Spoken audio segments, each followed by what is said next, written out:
Recopilación de informaciones fundamentales de la profesión contable convertida en audio de voz por el profesor Luis Ernesto Encarnación, de la Universidad Tecnológica de Santiago, UTESA. A continuación presentamos los siguientes temas relevantes de la profesión contable. A. Conceptos y objetivos de la contabilidad. B. Los principios de contabilidad generalmente aceptados. C. Marco de conceptos para la preparación y presentación de estados financieros. D. Las normas internacionales de contabilidad, NIC. E. Las normas internacionales de información financiera, NIF. F. Norma Internacional de Información Financiera para Pequeñas y Medianas Empresas, NIF para PYMEs. Estos temas van dirigidos a los profesionales de la profesión contable y a los estudiantes de nivel avanzado de la profesión contable, así como a cualquier persona interesada en conocer la base de la profesión contable, que quieran conocer y actualizar sus conocimientos sobre los fundamentos de la profesión contable. A. Conceptos y objetivos de la contabilidad. La contabilidad es un campo especializado de las ciencias administrativas que cuenta con sus principios, normas y procedimientos generalmente aceptados, destinados a cumplir con los objetivos de análisis, registro y control de las transacciones y operaciones realizadas por una empresa o institución en funcionamiento, con la finalidad de informar e interpretar la situación financiera y los resultados de sus operaciones, alcanzados en cada periodo o ejercicio contable, durante toda la existencia de la entidad. La contabilidad es una herramienta indispensable para el funcionamiento de las empresas cuya importancia es aceptada por cualquier sector, sea este privado o gubernamental, y los diferentes usuarios de la información financiera, con la certeza de que para tomar buenas decisiones sobre inversiones, mejorar la rentabilidad, productividad y mejor aprovechamiento de sus recursos. La contabilidad constituye una de las herramientas indispensables para la toma de decisiones tanto de sus administradores como de terceros con los que interactúe la entidad. También la contabilidad es única en sus principios, normas contables, proceso del ciclo contable, que deben seguirse y tomarse como base para la preparación y presentación de la información financiera destinada a usuarios generales de la información financiera. El producto final de la contabilidad más importante es el conjunto de estados financieros con propósito de información general, integrado por los siguientes estados financieros. 1. Balance general o estado de situación financiera. 2. Estado de resultados. 3. Estado de cambio en el patrimonio. 4. Estado de flujos de efectivo, y 5. Las notas explicativas de los estados financieros. A. Los principios de contabilidad generalmente aceptados. A continuación presentamos los principios de contabilidad generalmente aceptados que deben tenerse en cuenta en la elaboración y presentación de los estados financieros, los cuales constituyen el producto final de la contabilidad. Principios de contabilidad generalmente aceptados. Concepto. Son los conceptos básicos que establecen la delimitación del ente económico, las bases de cuantificación de las operaciones y la presentación de la información financiera cuantitativa por medio de los estados financieros. A seguida se indican los referidos principios con una breve explicación de cada uno. Entidad. La actividad económica es realizada por entidades identificables, las que constituyen combinaciones de recursos humanos, recursos naturales y capital, coordinados por una autoridad que toma decisiones encaminadas a la consecución de los fines de la entidad. Realización. La contabilidad cuantifica en términos monetarios las operaciones que realiza una entidad con otros participantes en la actividad económica y ciertos eventos económicos que la afectan. Periodo contable. La necesidad de conocer los resultados de operación y la situación financiera de la entidad, que tiene una existencia continua, obliga a dividir su vida en periodos convencionales. Valor histórico original. Las transacciones y eventos económicos que la contabilidad cuantifica se registran según las cantidades de efectivo que se afectan a su equivalente o la estimación razonable de que ellos se hagan al momento en que se consideren realizados contablemente. Negocio en marcha. La entidad se presume en existencia permanente, salvo especificación en contrario, por lo que las cifras de sus estados financieros representarán valores históricos o modificaciones de ellos, sistemáticamente obtenidos. Dualidad económica. Esta dualidad económica se constituye de, 1. Los recursos de los que dispone la entidad para la realización de sus fines, y, 2. Las fuentes de dichos recursos, que a su vez, son la especificación de los derechos que sobre los mismos existen, considerados en su conjunto. Devengación contable. Los efectos derivados de las transacciones que lleva a cabo una entidad económica con otras entidades, de las transformaciones internas y de otros eventos, que la han afectado económicamente, deben reconocerse contablemente en su totalidad, en el momento en el que ocurren, independientemente de la fecha en que se consideren realizados para fines contables. Revelación suficiente. La información contable presentada en los estados financieros debe contener en forma clara y comprensible todo lo necesario para juzgar los resultados de operación y la situación financiera de la entidad. Importancia relativa. La información que aparece en los estados financieros debe mostrar los aspectos importantes de la entidad susceptibles de ser cuantificados en términos monetarios. Consistencia. Los usos de la información contable requieren que se sigan procedimientos de cuantificación que permanezcan en el tiempo. Objetividad. Una transacción es el intercambio de bienes o servicios medidos en unidades monetarias. En toda transacción existe la parte real y la parte financiera. La parte real es el objeto mismo de la transacción y la parte financiera es el valor que se paga por el bien o servicio, objeto de la transacción. Unidad monetaria. Las transacciones se miden en unidades monetarias, valores que sirven de base para el registro contable en los registros de entrada original. Enfrentamiento. Conforme a este principio contable se pretende que se casen los ingresos de un ejercicio contable con los gastos incurridos para la obtención de aquellos. Consideramos que es allí en donde radica la principal diferencia entre contabilidad fiscal y la financiera. Los contadores deben hacer el mejor intento para determinar las utilidades correctas respetando el principio de enfrentamiento. Conservatismo. Este principio sostiene que el contador debe ser conservador en sus estimaciones y opiniones y en la selección de sus procedimientos, escogiendo aquellos que no subestimen ni sobreestimen indebidamente la situación. Criterio prudencial de aplicación de las reglas particulares.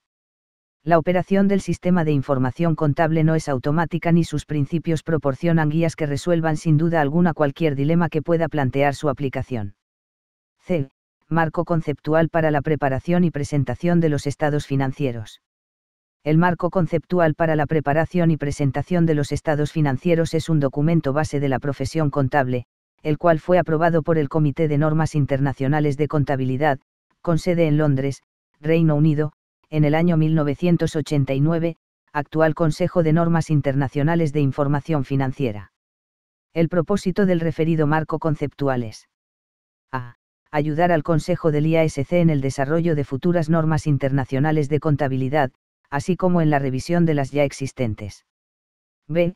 Ayudar al Consejo del IASC a promover la armonización de las regulaciones, normas contables y procedimientos relativos a la presentación de estados financieros, con el fin de suministrar una base para la reducción del número de tratamientos contables alternativos permitidos por las normas internacionales de contabilidad.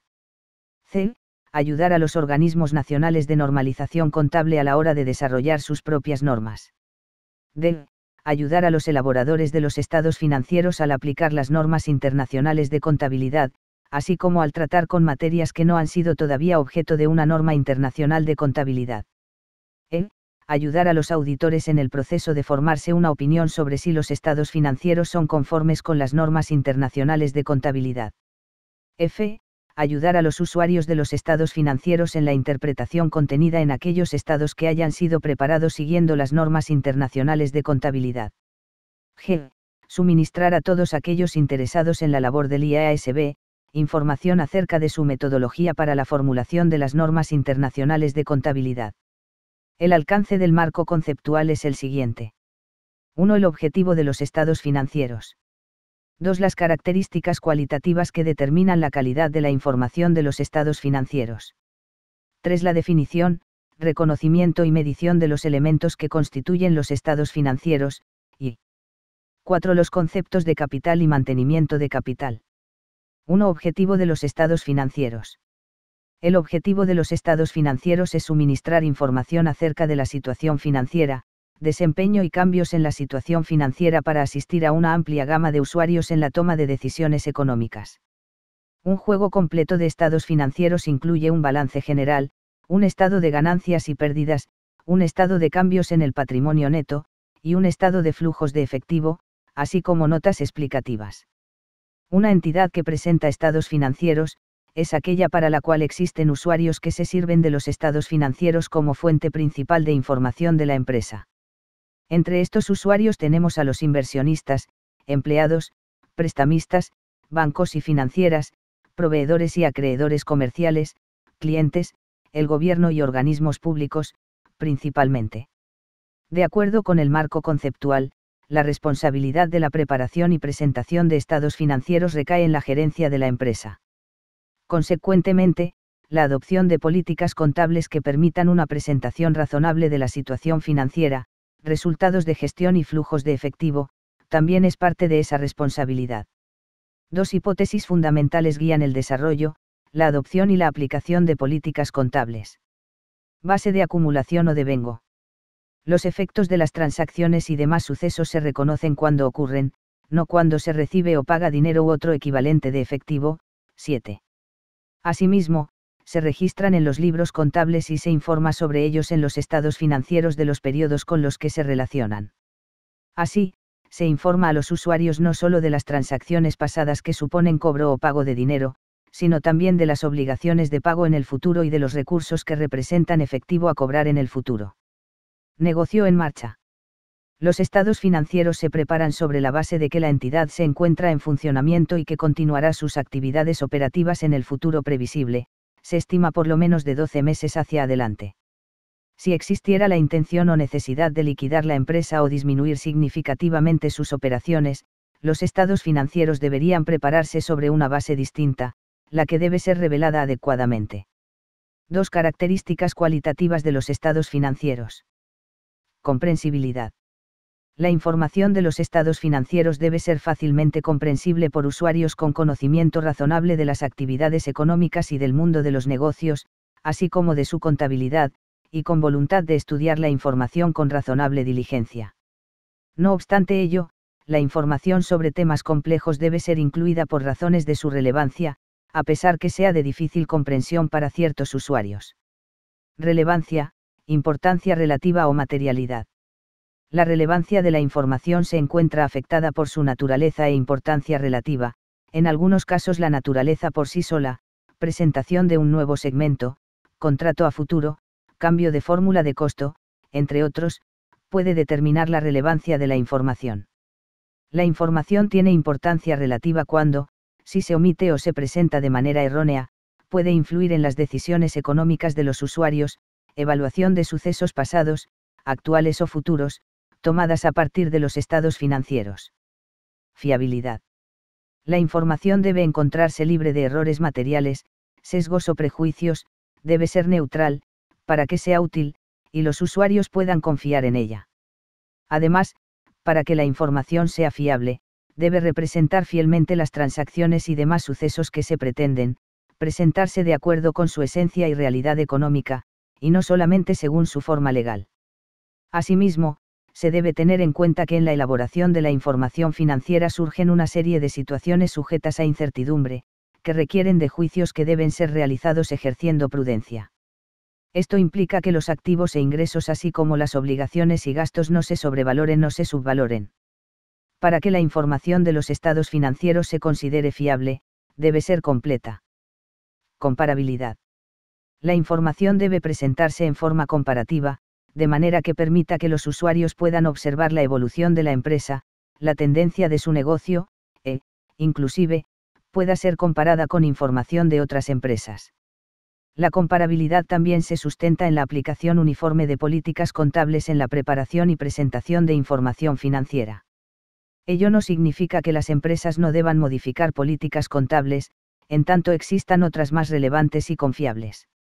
Los usuarios de la información financiera deben ser informados de las políticas contables empleadas en la preparación de los estados financieros, de cualquier cambio habido en ellas, y de los efectos de dichos cambios.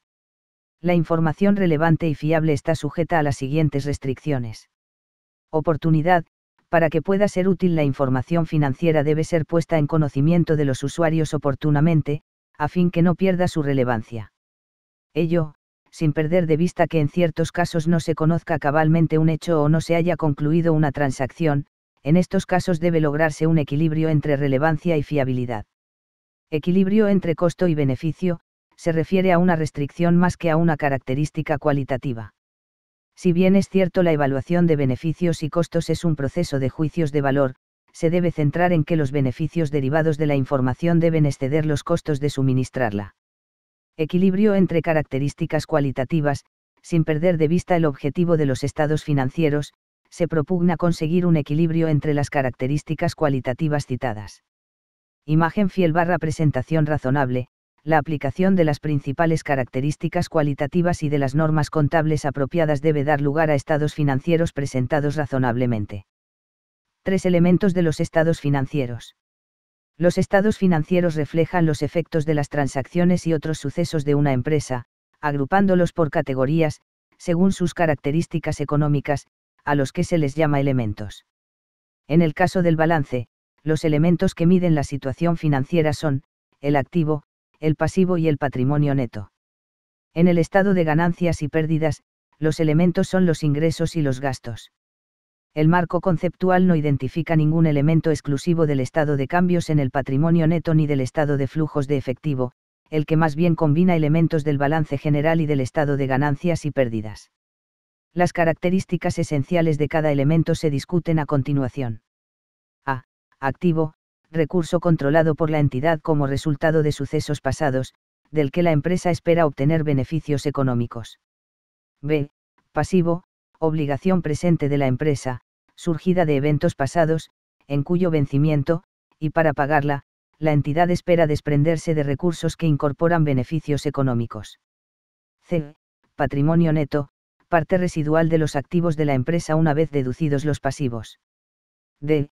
Ingresos, son incrementos en los beneficios económicos, producidos durante el periodo contable, en forma de entradas o incrementos de valor de los activos, o bien como disminuciones de las obligaciones que resultan en aumentos del patrimonio neto, y no están relacionados con las aportaciones de los propietarios a este patrimonio. E. Gastos, disminuciones en los beneficios económicos, producidos en el periodo contable, en forma de salidas o disminuciones del valor de los activos, o bien originados en una obligación o aumento de los pasivos, que dan como resultado disminuciones en el patrimonio neto, y no están relacionados con las distribuciones realizadas a los propietarios de ese patrimonio. Reconocimiento de los elementos de los estados financieros. Debe reconocerse toda partida que cumpla la definición de elemento siempre que sea probable que cualquier beneficio económico asociado con la partida llegue a, o salga de la empresa, y la partida tenga un costo o valor que pueda ser medido con fiabilidad. Medición de los elementos de los estados financieros. Las bases de medición, o determinación de los importes monetarios en los que se reconocen los elementos de los estados financieros son: costo histórico, el activo se registra por el importe de efectivo y otras partidas que representan obligaciones, o por el valor razonable de la contrapartida entregada a cambio en el momento de la adquisición; el pasivo, por el valor del producto recibido a cambio de incurrir en una deuda, o, en otras circunstancias, por la cantidad de efectivo y otras partidas equivalentes que se espera pagar para satisfacer la correspondiente deuda, en el curso normal de la operación. Costo corriente, el activo se lleva contablemente por el importe de efectivo y otras partidas equivalentes al efectivo, que debería pagarse si se adquiriese en la actualidad el mismo activo u otro equivalente; el pasivo, por el importe, sin descontar, de efectivo u otras partidas equivalentes al efectivo, que se requeriría para liquidar el pasivo en el momento presente. Valor realizable, de liquidación el activo se lleva contablemente por el importe de efectivo y otras partidas equivalentes al efectivo que podrían ser obtenidas, en el momento presente por la venta no forzada del mismo. El pasivo se lleva por sus valores de liquidación, es decir, por los importes, sin descontar, de efectivo u otros equivalentes del efectivo, que se espera utilizar en el pago de las deudas. Valor presente, el activo se lleva contablemente a valor presente, descontando las entradas netas de efectivo que se espera genere la partida en el curso normal de la operación.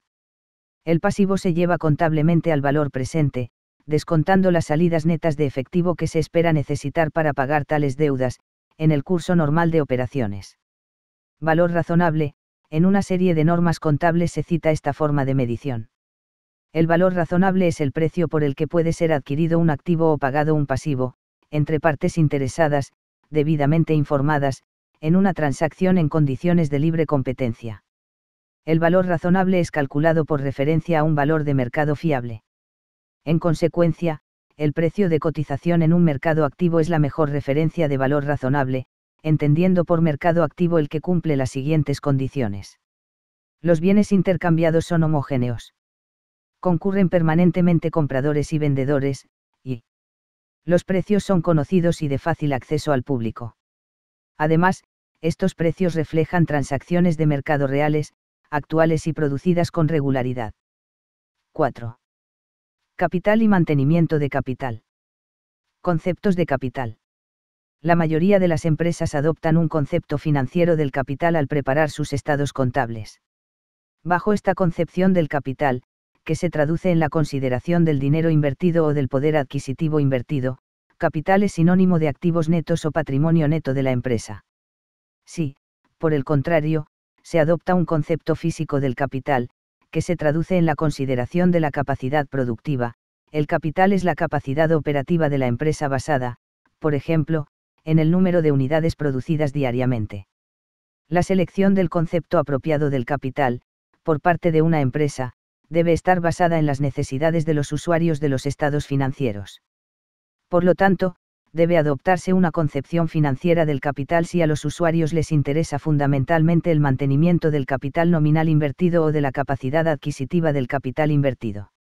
Si, por el contrario, la preocupación principal de los usuarios es el mantenimiento de la capacidad de explotación de la empresa, debe usarse la concepción física del capital.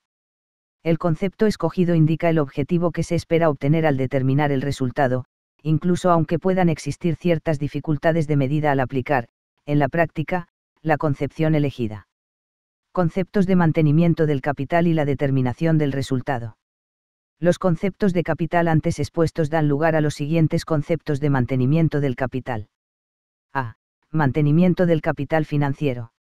Bajo este concepto se obtiene resultado solo si el monto financiero, o monetario, de los activos netos al final del periodo excede del monto financiero, o monetario, de los activos netos al principio del mismo, después de excluir las contribuciones de los propietarios y las distribuciones hechas a los mismos en ese ejercicio.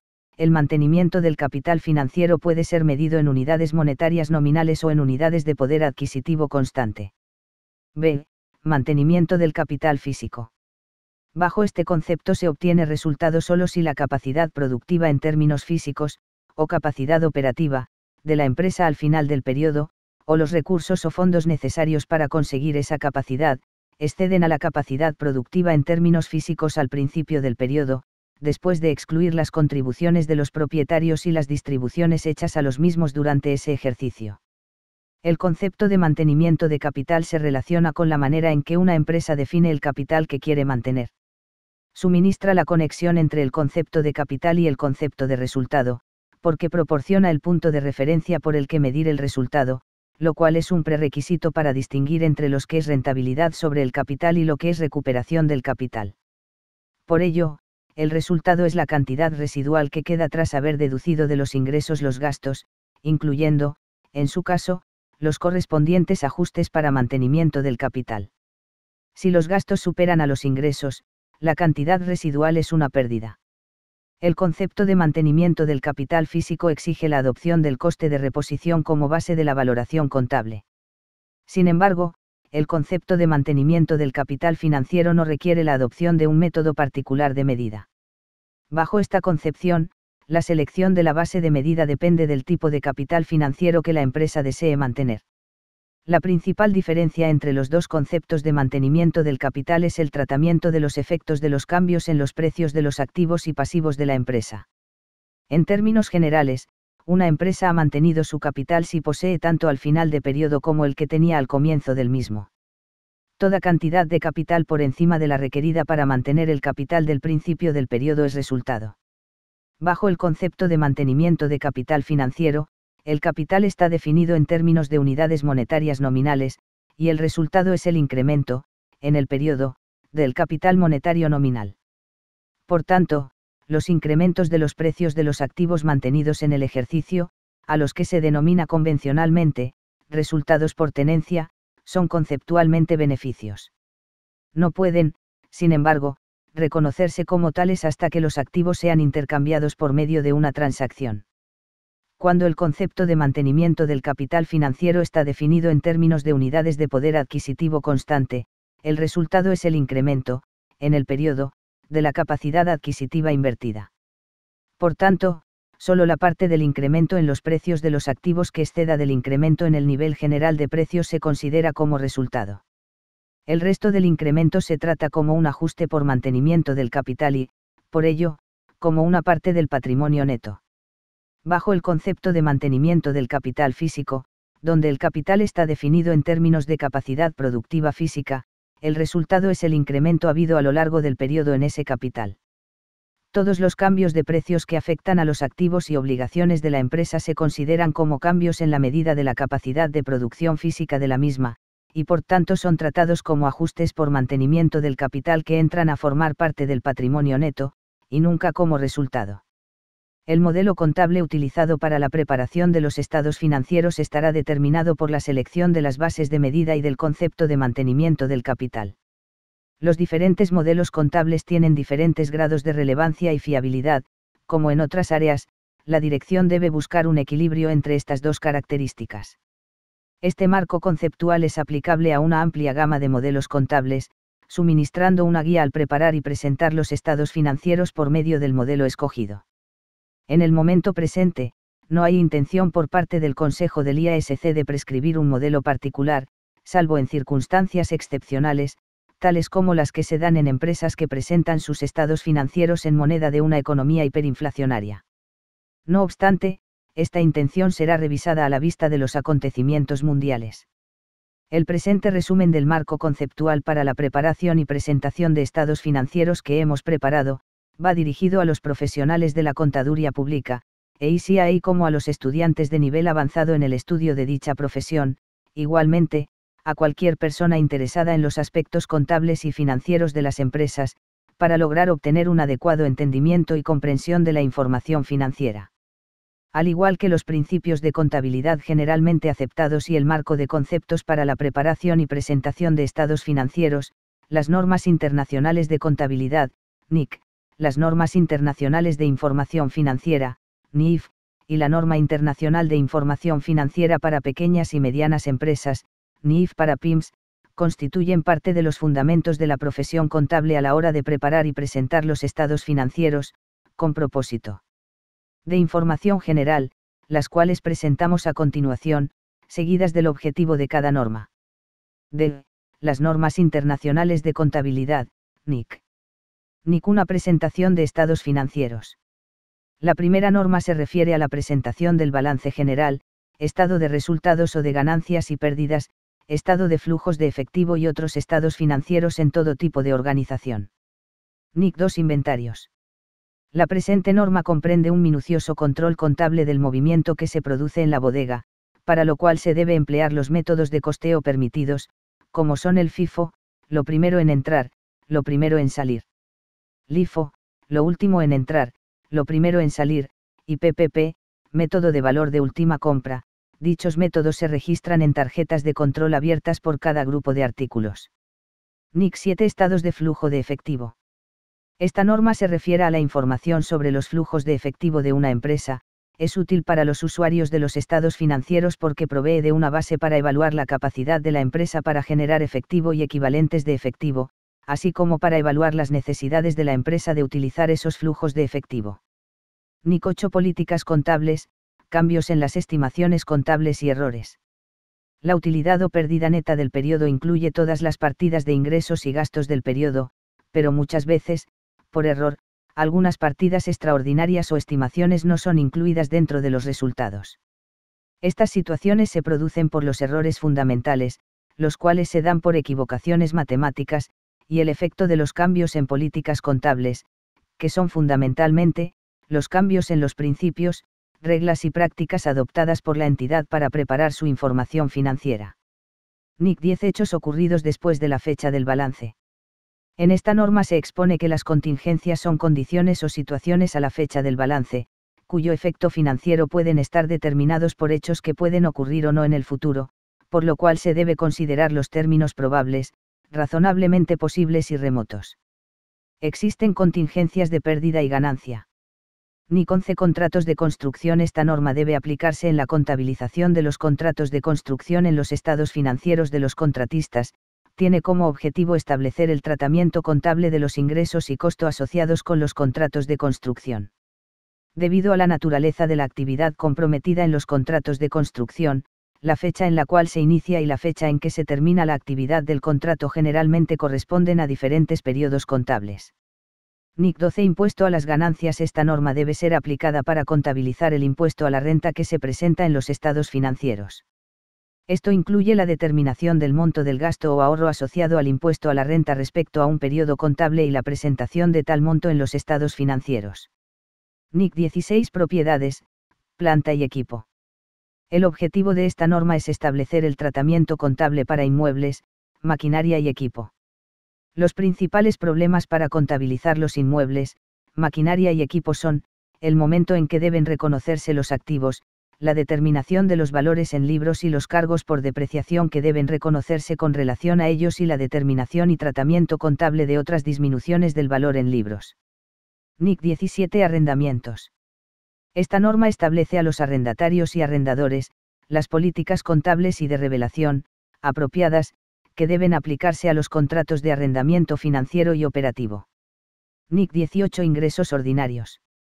La presente norma corresponde al ingreso que se genera en el curso de las actividades ordinarias de una empresa y puede estar referido a una variedad de conceptos como, ventas, honorarios, intereses, dividendos y regalías. El objetivo de esta norma es establecer el tratamiento contable de ingresos provenientes de ciertos tipos de transacciones y eventos. NIC 19 Beneficios a los empleados.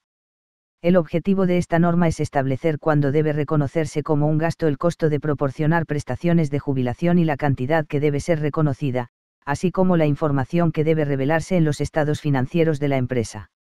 NIC 20 Contabilización de las subvenciones del gobierno e información a revelar sobre ayudas gubernamentales. Esta norma trata sobre la contabilización e información a revelar acerca de las subvenciones oficiales, así como de la información a revelar sobre otras formas de ayudas públicas. NIC 21 Efectos de las variaciones en las tasas de cambio de la moneda extranjera.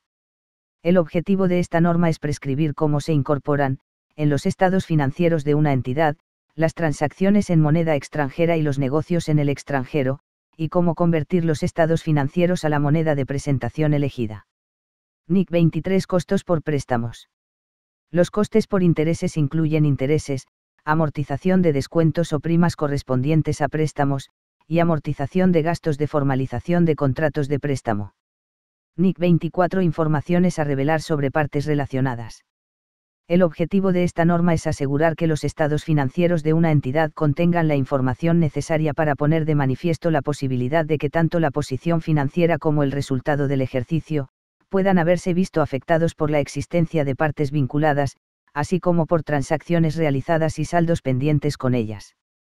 NIC 26 Contabilización e información financiera sobre planes de beneficio por retiro. Esta norma trata de la contabilidad y la información a presentar, por parte del plan, a todos los partícipes, entendidos como un grupo. No trata sobre las informaciones individuales a los partícipes acerca de sus derechos adquiridos. Los planes de prestaciones por retiro son conocidos, en ocasiones, con otros nombres, tales como planes de pensiones o sistemas complementarios de prestaciones por jubilación. NIC 27 Estados financieros consolidados y separados. Esta norma será de aplicación en la elaboración y presentación de los estados financieros consolidados de un grupo de entidades bajo el control de una dominante, pero no aborda los métodos para contabilizar las combinaciones de negocios ni sus efectos en la consolidación, entre los que se encuentra el tratamiento del fondo de comercio surgido de la combinación de negocios. NIC 28 Inversiones en empresas asociadas. Esta norma debe ser aplicada por los inversionistas, en la contabilización de sus inversiones asociadas. Una asociada es una empresa en la cual tiene influencia significativa. Se dice que tiene influencia cuando un inversionista posee un 20% de la subsidiaria o más de los derechos a voto, salvo que se pueda demostrar lo contrario. NIC 29 Información financiera en economías hiperinflacionarias. Esta establece principios específicos para la elaboración y presentación de la información financiera de una empresa en la moneda correspondiente a una economía, con el fin de evitar proporcionar información confusa. Los estados financieros de una entidad deben presentarse en la unidad de valoración corriente en la fecha del balance. Las cifras comparativas de periodos anteriores deben reformularse en la misma unidad de valoración corriente del periodo actual. NIC 31 Participaciones en negocios conjuntos. Esta norma se aplicará al contabilizar las participaciones en negocios conjuntos, así como para informar sobre sus activos, pasivos, gastos e ingresos en los estados financieros de los partícipes e inversores, con independencia de las estructuras o formas que adopten las actividades llevadas a cabo por tales negocios conjuntos. NIC 32 Instrumentos financieros, presentación e información a revelar. El objetivo de esta norma es mejorar la comprensión de los usuarios de los estados financieros, sobre la relevancia de los instrumentos financieros en la posición financiera, el rendimiento y los flujos de efectivo de una entidad. NIC 33 Ganancias por acción.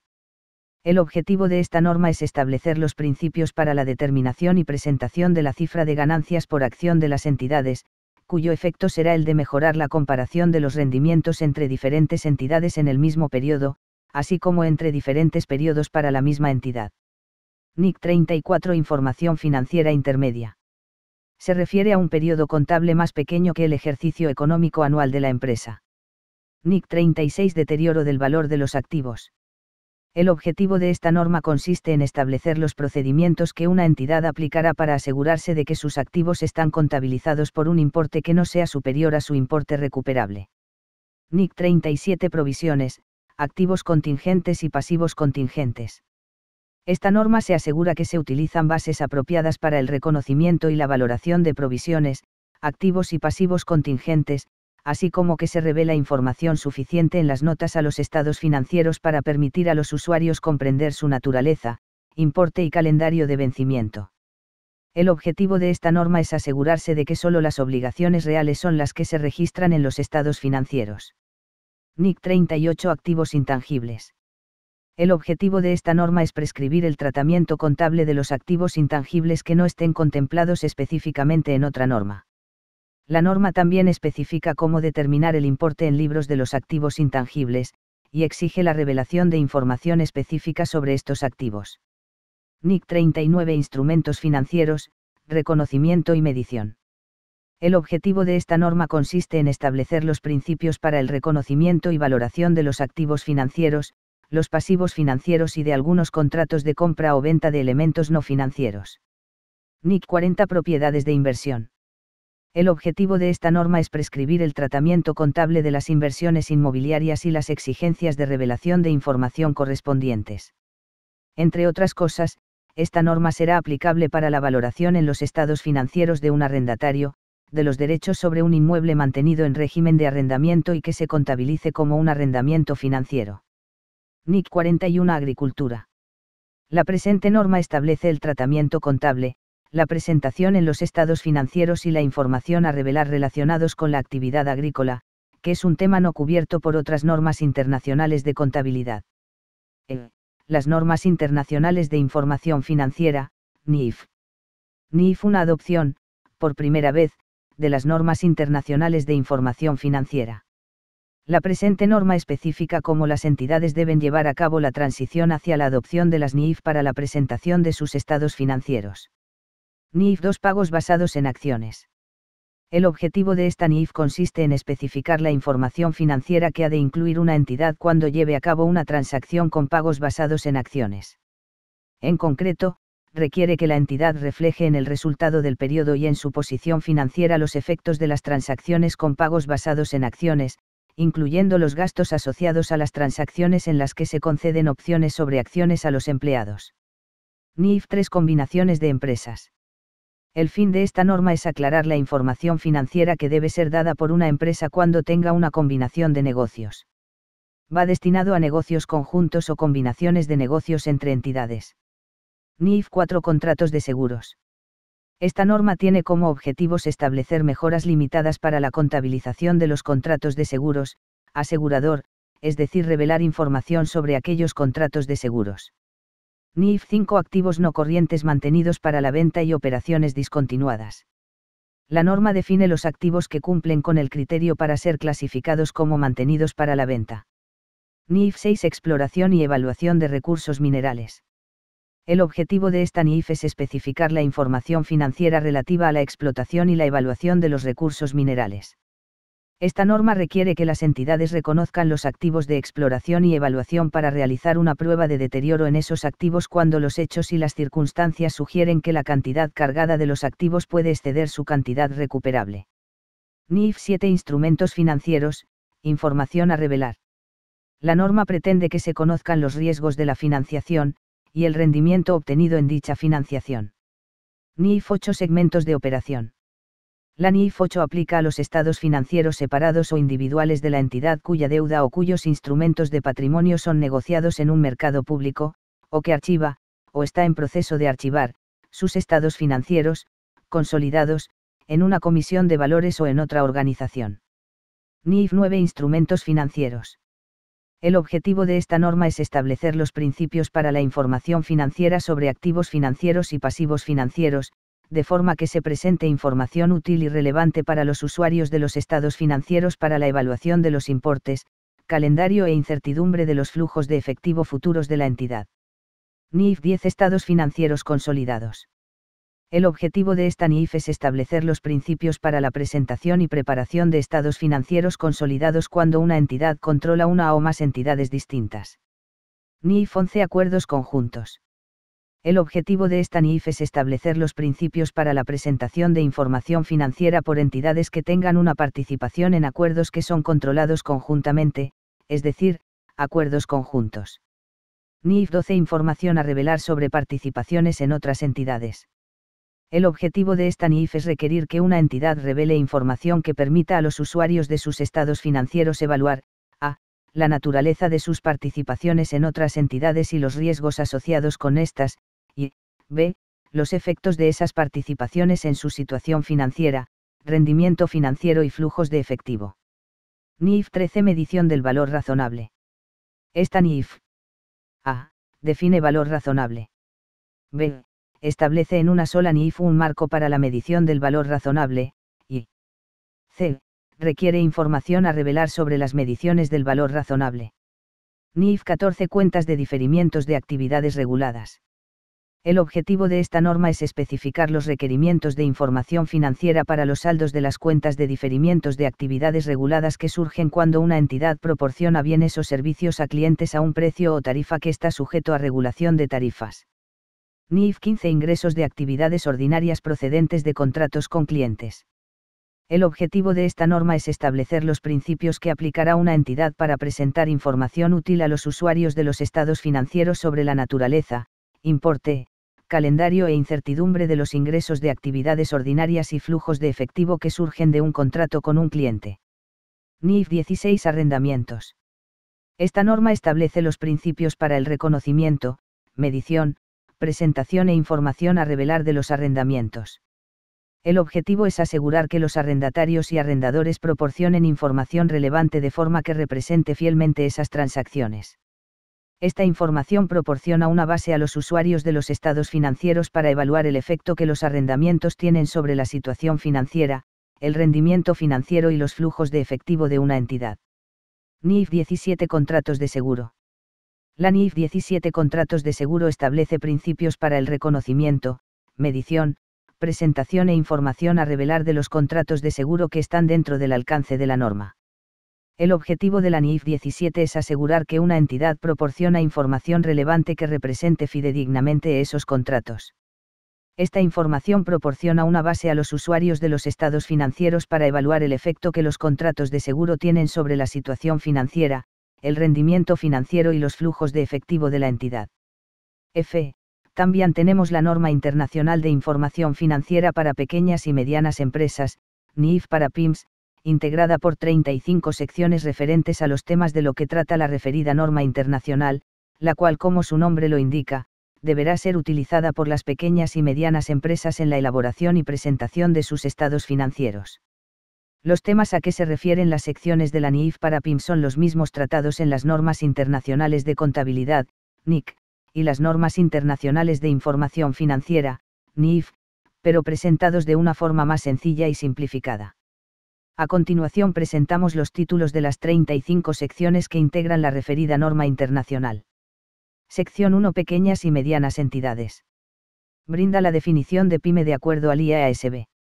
Sección 2. Conceptos y principios generales. Presenta el objetivo de los estados financieros de las pyme. Establece las características cualitativas de la información para que los estados financieros de las pyme cumplan sus objetivos. Presenta las definiciones de 1. Los elementos de la situación financiera: activos, pasivo, patrimonio. 2. Los elementos vinculados con el rendimiento, ingresos y gastos. Incluye conceptos básicos de reconocimiento y medición. Incorpora el concepto de ganancia y pérdida y el de resultado integral total. Indica criterios generales respecto de la posibilidad de compensar partidas. Sección 3. Presentación de estados financieros.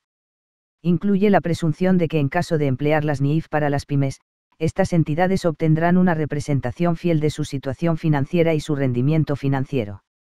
Se establece que un juego completo de estados financieros está de acuerdo a las NIF para las pymes si cumple todos sus requerimientos, haciendo énfasis en el párrafo de declaración de cumplimiento de la NIF para las pymes. Requiere que la información contenida en los estados financieros se presente al menos comparativamente con el año anterior, incluyendo a las notas cuantitativas. Establece que un conjunto de estados financieros completos, de acuerdo a la NIF para las pymes, estará integrado por 1. Estado de situación financiera. 2. Estado del resultado integral, que puede presentarse en un único estado o en dos estados separados: un estado de resultados y un estado del resultado integral. 3. Estado de cambios en el patrimonio. 4. Estado de flujos de efectivo. 5. Notas explicativas. Si los únicos cambios en el patrimonio durante los periodos para los que se presentan los estados financieros surgen de ganancias o pérdidas, pago de dividendos, correcciones de errores de periodos anteriores, y cambios de políticas contables, incluye la opción de presentar un único estado de resultados y ganancias acumuladas en lugar del estado del resultado integral y del estado de cambios en el patrimonio. Presenta los conceptos generales en materia de presentación de estados financieros. Sección 4. Estado de situación financiera. La clasificación entre partidas corrientes y no corrientes no es requerida en aquellas entidades en los casos que se concluya que un enfoque basado en el orden de liquidez resultaría más adecuado. Se requieren algunas partidas mínimas. Algunas partidas pueden mostrarse en el estado o en notas. No existen formatos de presentación obligatorios.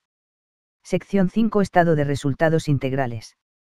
Admite que se presente como un único estado o como dos estados separados. Se requiere que se desagreguen las operaciones discontinuadas. Se debe presentar el subtotal de ganancias y pérdidas, cuando la entidad tenga partidas del otro resultado integral. Sección 6. Estado de cambios en el patrimonio y estado de resultados y ganancias acumuladas.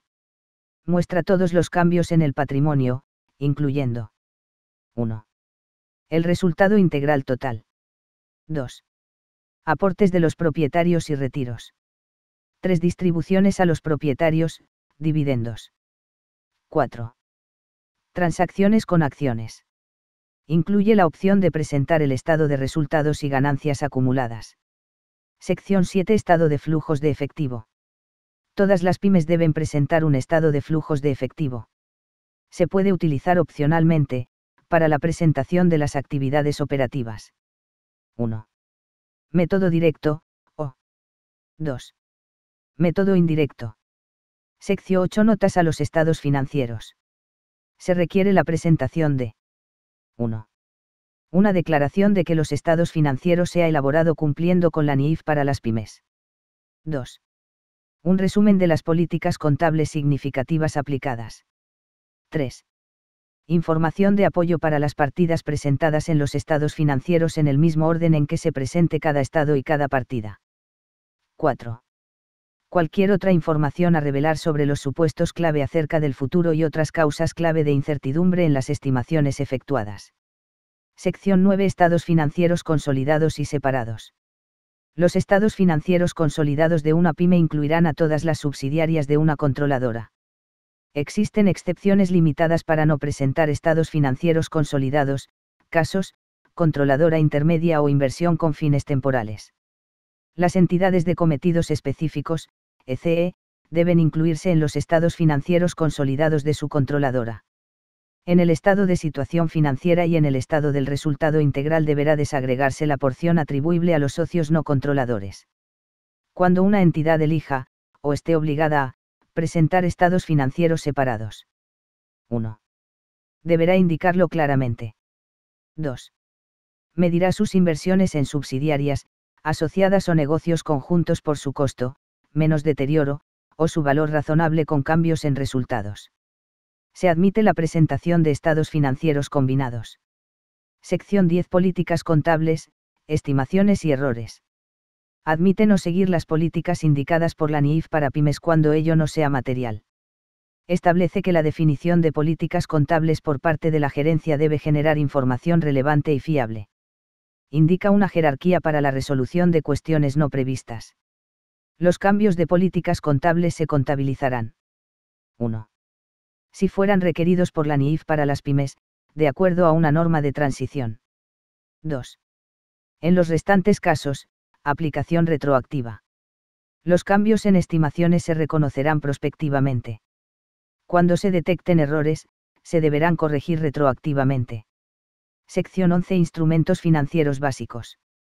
Se admite que sea reemplazada por NIC 39, salvo en cuestiones de información a revelar. No se aplica para instrumentos financieros dentro del alcance de la sección 12 ni de la sección 22. Activos financieros y pasivos financieros, medición inicial.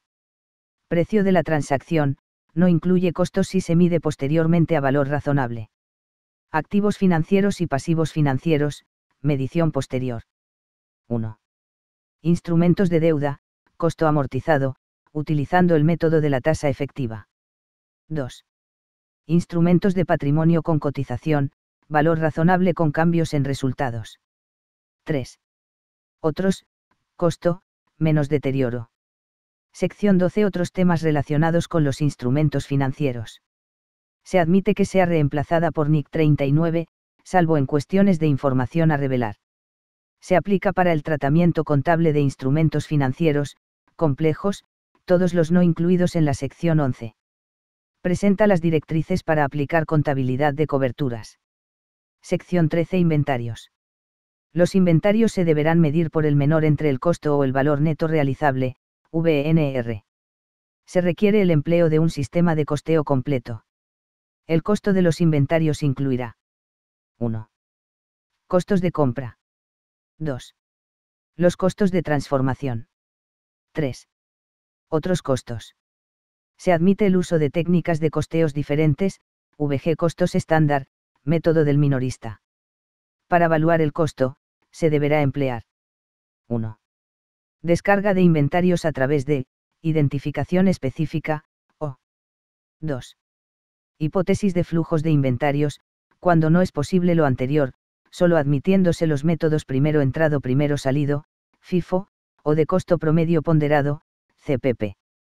Se requiere la realización de una prueba del deterioro, aunque el procedimiento no se incluye en esta sección. Sección 14. Inversiones en asociadas. Las inversiones en asociadas se medirán usando una de las siguientes opciones. 1. Modelo del costo, menos deterioro. 2. Método de la participación. 3. Modelo del valor razonable, MVR. Si se emplea el modelo del costo, menos deterioro, se deberán medir a valor razonable con cambios en resultados aquellas inversiones en asociadas representadas por instrumentos de patrimonio con cotización pública. Si se emplea el MVR, se usará el modelo del costo, menos deterioro, para las inversiones en asociadas en las que sea impracticable medir el valor razonable con fiabilidad, sin incurrir en un costo o esfuerzo desproporcionado.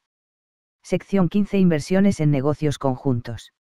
Se presentan guías para la contabilización de operaciones bajo control conjunto, activos bajo control conjunto, y entidades bajo control conjunto. Las inversiones en entidades bajo control conjunto se medirán usando una de las siguientes opciones. 1. Modelo del costo, menos deterioro. 2. Método de la participación. 3. Modelo del valor razonable, MVR. Si se emplea el modelo del costo, menos deterioro, se deberán medir a valor razonable con cambios en resultados aquellas inversiones en entidades bajo control conjunto representadas por instrumentos de patrimonio con cotización pública. Si se emplea el MVR, se usará el modelo del costo, menos deterioro, para las inversiones en entidades bajo control conjunto en las que sea impracticable medir el valor razonable con fiabilidad, sin incurrir en un costo o esfuerzo desproporcionado. Sección 16. Propiedades de inversión. La medición inicial se realizará por su costo. La medición posterior se hará por su valor razonable, si el mismo puede obtenerse sin esfuerzos desproporcionados. Los cambios en el valor razonable se reconocerán en el resultado. El resto de las propiedades de inversión se tratarán por la sección 17. Sección 17. Propiedades, planta y equipo. La medición inicial se realizará por su costo, excepto los adquiridos bajo arrendamiento financiero. El único modelo admitido para la medición posterior es el costo menos depreciaciones acumuladas y menos deterioros acumulados. La depreciación se realiza a nivel de los componentes significativos de cada partida. Las bases para el cálculo de las depreciaciones se revisarán si existen ciertos indicadores que revelen que podrían haber cambiado. Sección 18. Activos intangibles distintos de la plusvalía. Como pauta para su reconocimiento, se requiere que sean identificables, es decir, separables o de base contractual. Su medición inicial será por su costo, el cual estará dado. 1. En adquisiciones separadas, por su costo, puro. 2. Los adquiridos en combinaciones de negocios, valor razonable en la fecha de la adquisición. 3. Los incorporados por medio de subvenciones, valor razonable en la fecha en que se la recibe, o se convierte en exigible.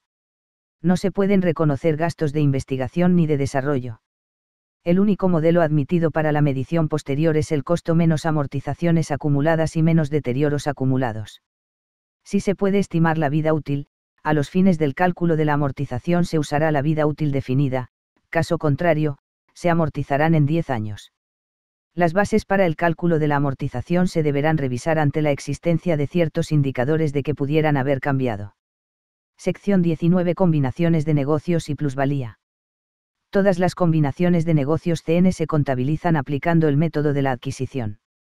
El costo de la CN incluye los costos directamente atribuibles a la transacción. Se deberán reconocer los activos identificables adquiridos y los pasivos asumidos por su valor razonable. Se establece un periodo de la medición, que cubre los 12 meses posteriores a la fecha de la adquisición.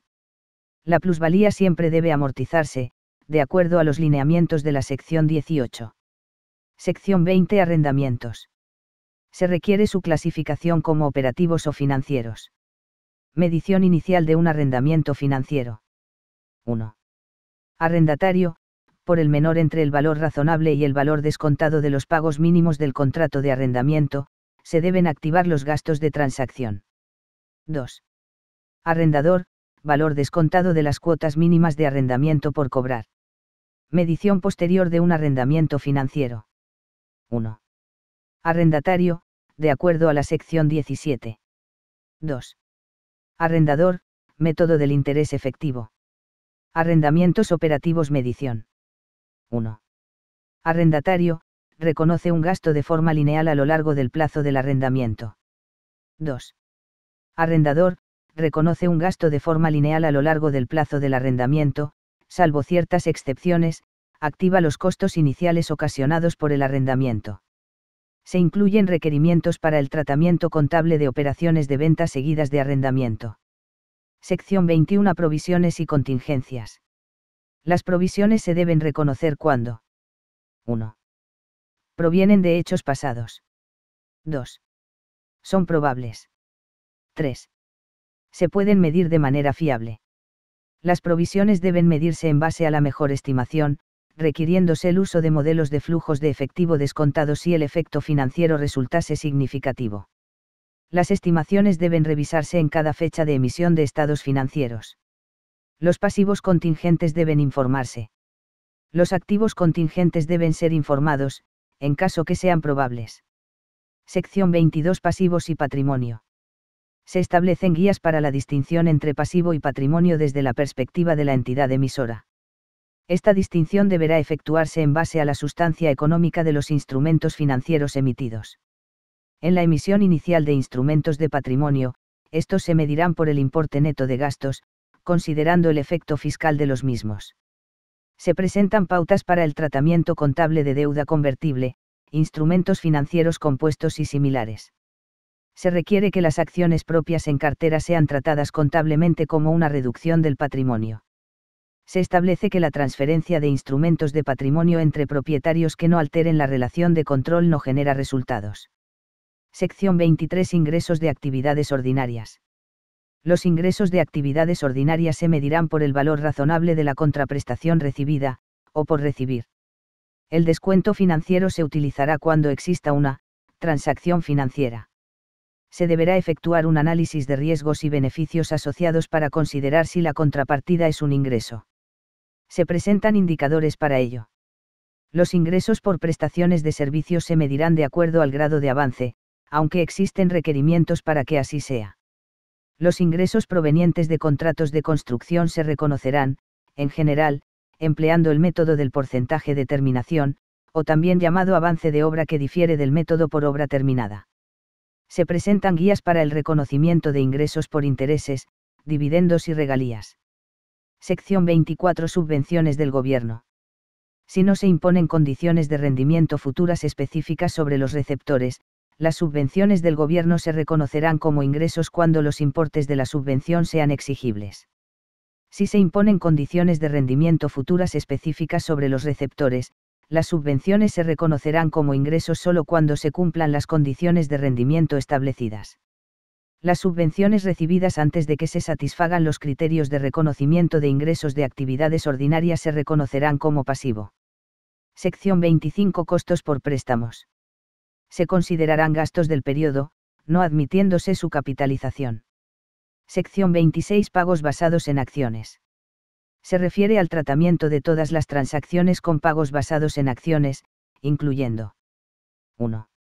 Las que se liquidan con instrumentos de patrimonio, en las que la entidad adquiere bienes o servicios, incluyendo acciones u opciones sobre acciones. 2. Las que se liquidan en efectivo, en las que la entidad adquiere bienes o servicios incurriendo en pasivos, por importes que están basados en el precio, o valor, de instrumentos de patrimonio de la entidad. 3.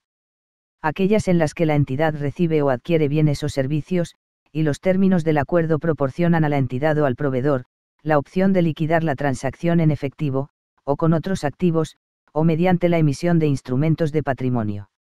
Sección 27. Deterioro del valor de los activos. Incluye una primera parte destinada a la medición del deterioro de los inventarios, y una segunda parte destinada a la evaluación y medición del deterioro de otros activos, que no tienen en su sección específica requerimientos para ello. Se deberá evaluar el deterioro si se detectasen ciertos indicios de que pudiera existir, basados en fuentes internas y externas. El importe recuperable es el mayor entre el valor razonable menos costos de ventas y el valor en uso. El análisis del deterioro se hará a nivel individual o a nivel de cada unidad generadora de efectivo, UGE. Se presentan disposiciones especiales sobre el análisis del deterioro de la plusvalía y para el tratamiento de las reversions. Sección 28. Beneficios a los empleados. Se refiere a 1. Los beneficios de corto plazo. 2. Los beneficios posteriores al retiro. 3.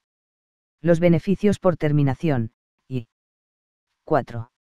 Otros beneficios de largo plazo. Para los beneficios posteriores al retiro establece dos categorías diferentes. 1.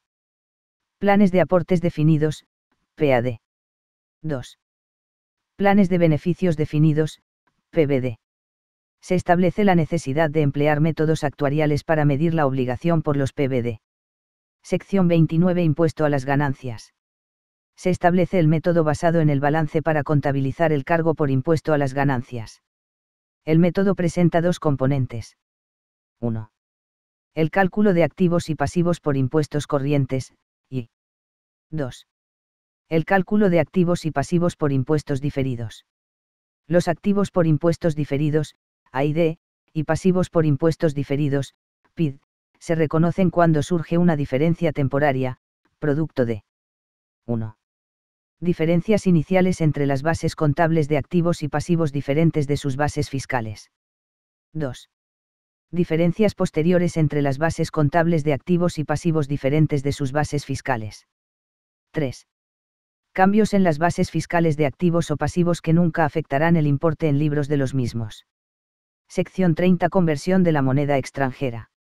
Se establece que la moneda en la que se deben expresar las transacciones de una entidad es su moneda funcional. Se admite la presentación de los estados financieros en una moneda diferente de la moneda funcional de la entidad. Se establecen mecanismos de conversión. 1. De una moneda extranjera a la moneda funcional, y 2. De la moneda funcional a otra moneda, incluyendo la de presentación. Las diferencias de conversión por operaciones monetarias sin probabilidad de cancelación y las que se ponen en evidencia por un proceso de conversión de una inversión neta en el extranjero se reconocen en el otro resultado integral. Sección 31. Hiperinflación. Se requiere que cuando el contexto económico de la moneda funcional sea de hiperinflación, los estados financieros se reexpresen. No se define explícitamente qué se entiende por hiperinflación, aunque aporta ciertos ejemplos, es un tema de juicio profesional. Se establece el mecanismo para efectuar la reexpresión en caso que se defina que el contexto es el de una economía hiperinflacionaria. Sección 32. Hechos ocurridos después del periodo sobre el que se informa. Se requiere que los hechos posteriores se contabilicen en la medida que pongan en evidencia circunstancias que existían en la fecha de los estados financieros. Los restantes hechos posteriores se deben revelar, en la medida que sean materiales. Sección 33. Información a revelar sobre partes relacionadas. Requiere que se revelen. 1. Las partes relacionadas de la entidad y las transacciones realizadas con ellas, más los saldos pendientes de dichas transacciones. 2. Información sobre los beneficios del personal clave de la gerencia. Sección 34. Actividades especiales. Define el tratamiento contable para las siguientes actividades. 1. Agricultura. 2. Actividades de extracción. 3. Concesión de servicios. Sección 35. Transición a la NIF para las pymes. Presenta las guías para la preparación del estado de situación financiera de apertura por la adopción de la NIF para las pymes. Requiere información a revelar específica en el primer juego de estados financieros preparados de acuerdo con la NIF para las pymes. Esperamos que el contenido del presente documento le haya sido de mucho interés como profesional de la carrera de Contaduría Pública, o estudiante de nivel avanzado de la profesión contable, o a cualquier otra persona interesada en los temas contables. Para empoderarse del presente documento, le recomendamos repasar periódicamente su contenido y programar el estudio detallado de cada una de las normas internacionales de contabilidad y de información financiera que aquí se tratan, las cuales están en Internet, descargable, y de esta forma se mantendrán actualizados en la profesión contable, lo que le permitirá crecer en la profesión contable.